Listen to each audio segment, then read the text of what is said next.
Kia ora, my name's Maryann. I'm the Clinical Services Manager for Te Hau Ora Ngāpuhi. We have a team probably about 12, range from different clinical skills. We have from nurse practitioners to nurses. We also have kaimahi, that is smoking cessation.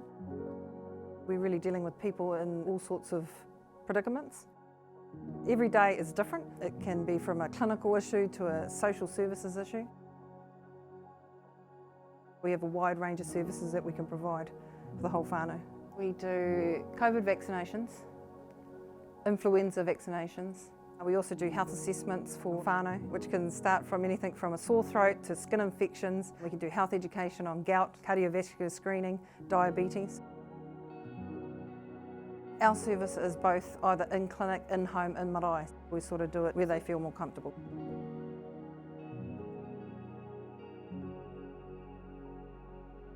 Lately we've been on the road and we've been to workplaces, schools, and not just concentrating on the children, we're actually looking at the staff that can't actually get time off work, and also going to orchards and those sort of places that people are really struggling.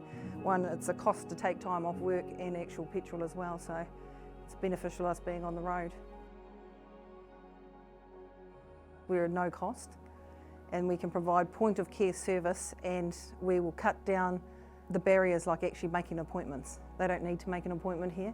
They can either pop in, ring up on the phone. That's the benefit, is we're more accessible to the people.